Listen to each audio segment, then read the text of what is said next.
as mais cordiais boas-vindas para mais um estudo da série Princípios de Fé da Igreja Adventista do Sétimo Dia, Movimento de Reforma. Hoje vamos considerar o sublime tema, o assinalamento. Todos os estudos desta série estão baseados na Bíblia e no espírito de profecia, pois esta é uma característica da igreja remanescente. Isaías capítulo 8, versículo 20. A lei e ao testemunho, se eles não falarem segundo essa palavra, nunca verão a alva. A mensagem de Apocalipse capítulo 7 é uma das mais sublimes e ao mesmo tempo mais controvertidas doutrinas entre os professos guardadores do sábado nesses dias finais. Que é o assinalamento? O assinalamento dos 144.000 é um dos pilares da fé adventista. O assinalamento de Apocalipse capítulo 7 é a essência da terceira mensagem angélica de Apocalipse capítulo 14, 9 a 11. O assinalamento é um dos marcos da verdade presente. O assinalamento dos 144.000 é o resultado da pregação da tríplice mensagem angélica de Apocalipse capítulo 14, 6 a 13. E é a última obra realizada em favor do povo de Deus. Quando ocorre o selamento? Em 1844, nosso grande sumo sacerdote entrou no lugar santíssimo do santuário celeste.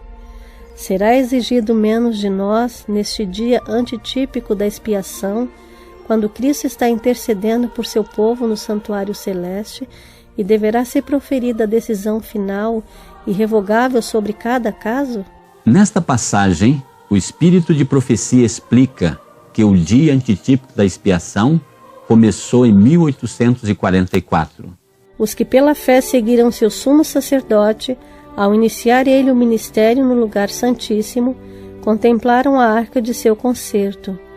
Ao entrar Cristo ali em 1844, para efetuar a obra finalizadora da expiação. A passagem de Jesus do lugar santo para o Santíssimo, no final dos 2.300 dias, em 1844, marca o grande dia da expiação e também o tempo do assinalamento de Ezequiel 9, 1 a 11 e Apocalipse 7, 1 a 8, 13 a 17. Esse selamento dos servos de Deus é o mesmo que foi mostrado em visão a Ezequiel. João também fora testemunha dessa tão assustadora revelação. Baseado neste texto, entendemos que o assinalamento de Ezequiel capítulo 9 e de Apocalipse capítulo 7 se referem à mesma obra que teve o seu início em 1844 e prossegue enquanto Jesus ministra no Santíssimo do Santuário Celestial. Que é o selo? O selo de Deus encontra-se relacionado com a lei de Deus. O selo de Deus é parte de sua lei, que contém o seu nome ou o título descritivo, mostrando quem é ele, a extensão do seu domínio e o seu direito de governar. Podemos encontrar na lei de Deus o seu nome, o seu cargo e o território sobre o qual ele domina. Todos esses atributos são encontrados num único mandamento, o sábado, o quarto mandamento da santa lei de Deus. Somente esse mandamento revela sua identidade e sua relação para conosco como nosso Criador. Notemos. Em 6 dias fez o Senhor o céu e a terra, e o mar, e tudo que nele há. Êxodo 20, 8 a 11. Aqui Deus se declara o Senhor Jeová, o aquele que existe por si mesmo. O Criador, ele fez o universo, céu, terra, mar e tudo que nele há. De todos os 10 preceitos, só o 4º contém o selo do grande legislador, Criador dos céus e da terra. Outra vez deve o anjo destruidor passar pela terra. Deve haver um sinal sobre o povo de Deus, e esse sinal é a observância de seu santo sábado. Os inimigos da lei de Deus, desde o ministro até o menor dentre eles, têm nova concepção da verdade e do dever.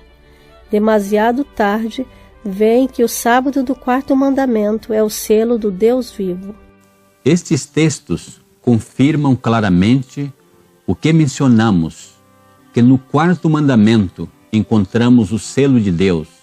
Ali encontramos as características de um selo. Tomemos a decisão correta, aceitando o selo de Deus. Quantos serão selados? E ouviu o número dos assinalados, e eram 144.000 assinalados, de todas as tribos dos filhos de Israel. Apocalipse 7, 4. E olhei, e eis que estava o Cordeiro sobre o monte Sião, e com ele 144.000, que em suas testas tinham escrito o nome de seu pai. Apocalipse 14, 1. O apóstolo ouviu e viu o número dos assinalados. Vi anjos indo rapidamente de um lado para o outro no céu. Um anjo com um tinteiro de escrivão ao lado voltou da terra e informou a Jesus que sua obra estava feita e os santos estavam numerados e selados. Como numerar algo indefinido? O texto é claro em afirmar que estavam numerados e selados. Todos os casos foram decididos para a vida ou para a morte. Cristo fez a expiação por seu povo e apagou seus pecados. O número dos súditos completou-se. Número completou-se. Como se completa algo que não tem um limite indefinido? Temos aqui outra prova de que existe um número definido que se completará. Os santos vivos, em número de 144.000, reconheceram e entenderam a voz, ao passo que os ímpios julgaram fosse um trovão ou terremoto. Ao declarar Deus a hora, verteu sobre nós o Espírito Santo, e nosso rosto brilhou com o esplendor da glória de Deus, como aconteceu com Moisés, na descida do monte Sinai. Os 144.000 estavam todos selados e perfeitamente unidos. Após a ressurreição parcial, o número completo dos vivos, por ocasião da segunda vinda de Cristo, será de 144.000. Farão parte dos 144.000 os que morreram fiéis sob a tríplice mensagem angélica a partir de 1844? E ouvi uma voz do céu que me dizia: escreve, bem-aventurados os mortos que desde agora morrem no Senhor. Sim, diz o Espírito, para que descansem dos seus trabalhos e as suas obras os seguem. Apocalipse 14, 13. Abrem-se sepulturas, e muitos dos que dormem no pó da terra ressuscitarão, uns para a vida eterna, e outros para a vergonha e desprezo eterno. Daniel 12, 2. Todos os que morreram na fé da mensagem do terceiro anjo saem do túmulo glorificados para ouvirem um concerto de paz estabelecido por Deus com os que guardaram a sua lei, os mesmos que o traspassaram, os que zombaram e escarneceram da agonia de Cristo, e os mais acérrimos inimigos de sua verdade e povo ressuscitam para contemplá-lo em sua glória e ver a honra conferida aos fiéis e obedientes. Estes textos esclarecem que os que morreram firmes na prática da tríplice mensagem angélica ressuscitarão antes da segunda vinda de Cristo, no começo da 7ª praga, completando assim o número dos 144.000. Mal sei o que dizer-vos. A notícia do falecimento de sua esposa foi-me acabrunhante. Foi-me difícil crer nela, e agora mal o admito. Deus me deu uma visão na noite do último sábado, a qual passo a relatar. Vi que ela fora selada, e se levantará a voz de Deus, e se porá de pé sobre a terra, e estará com os 144.000. Encontramos aqui uma evidência clara de que os que morreram fiéis à tríplice mensagem angélica integram os 144.000. A compreensão de que os que morreram fiéis integram os 144.000 era o ensino dos pioneiros adventistas. Vamos citar alguns deles. James White. Os que morreram sob a mensagem do terceiro anjo são uma parte dos 144.000, e não há 144.000 em acréscimo a estes, mas estes ajudam a formar aquele número. São ressuscitados para a vida imortal pouco antes de Cristo vir e são trasladados para a imortalidade quando Cristo aparecer. Uriah Smith. Os que morreram depois de se ter identificado com a mensagem do terceiro anjo são evidentemente contados como uma parte dos 144.000, porque esta mensagem é a mesma que a do assinalamento de Apocalipse capítulo 7. E por essa mensagem só foram selados 144.000. Mas há muitos que tiveram toda a sua experiência religiosa sobre esta mensagem, mas caíram na morte, morreram no Senhor, por isso são contados como selados. Porque serão salvos, mas a mensagem resulta no assinalamento só de 144.000. Portanto, estes têm de ser incluídos neste número. Sendo ressuscitados na ressurreição parcial de Daniel 12:2, Apocalipse capítulo 1, versículo 7, que ocorre quando a voz de Deus é proferida do templo no início da 7ª e última praga. Embora tenham passado pela sepultura, pode finalmente dizer-se deles que dentre os homens foram comprados. Apocalipse capítulo 14, versículo 4. Isto é, dentre os vivos, porque a vinda de Cristo os encontra entre os vivos, aguardando a mudança na imortalidade, com os que não morreram, e como se eles próprios nunca tivessem morrido. As profecias de Apocalipse, página 302.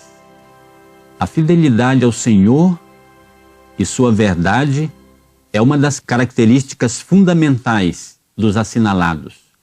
Mesmo vivendo no meio de uma geração infiel e corrompida, esse grupo se mantém, pela graça de Cristo, leal nos mínimos aspectos da vida cristã. O remanescente de Israel não cometerá iniquidade, nem proferirá mentira, e na sua boca não se achará língua enganosa. Sofonias capítulo 3, versículo 13. Os que vencem o mundo, a carne e o diabo, serão os agraciados que receberão o selo do Deus vivo. Como filhos obedientes, sede vós também santos em toda a vossa maneira de viver, porquanto está escrito: sede santos, porque eu sou santo. 1 Pedro 3, 13 a 16.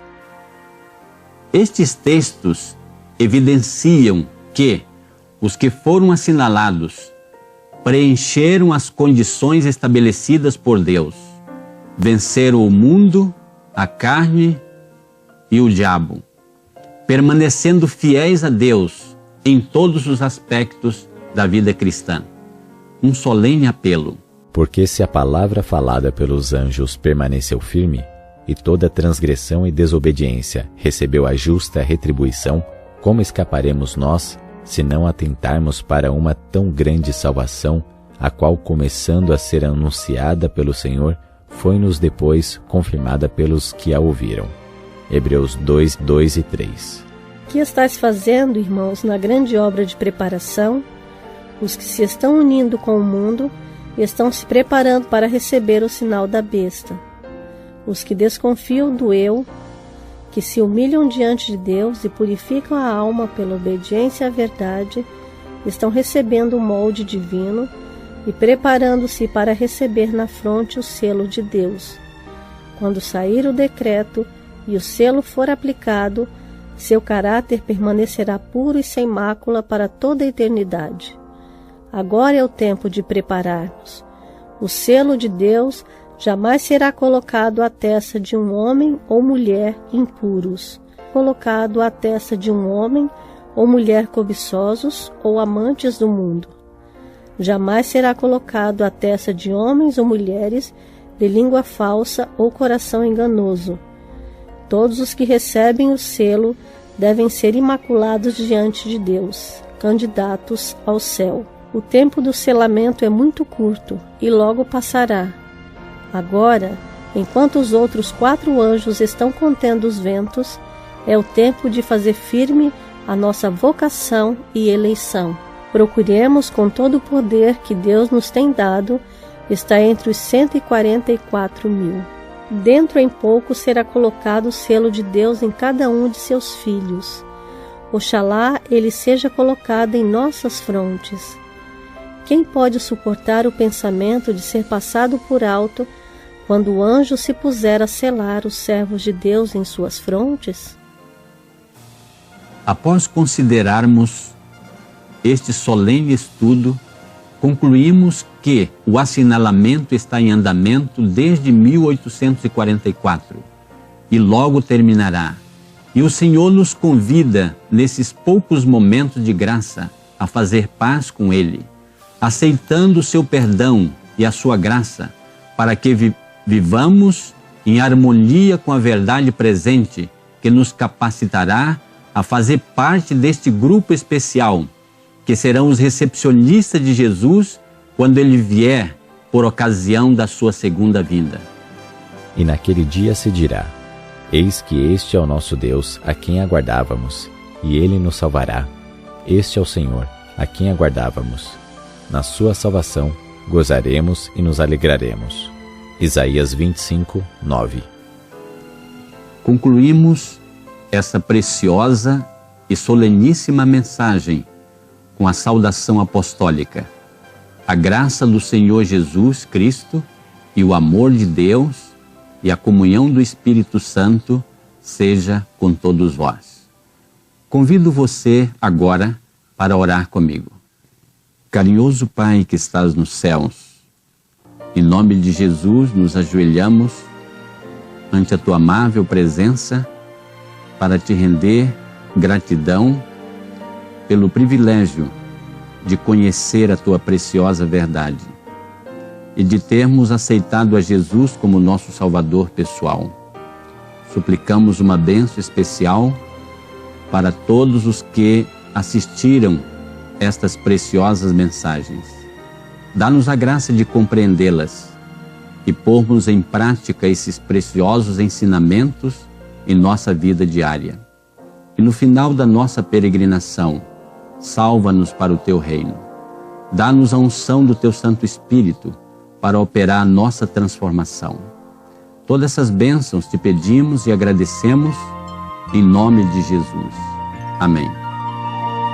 Os 144.000 da vida temporal guardaram a lei até o dia, venceram todo o mal. E 144.000 estavam loucos a cantar. E 144.000 com harpas entoar. E ao Cordeiro seguirão, suas primícias são seu belo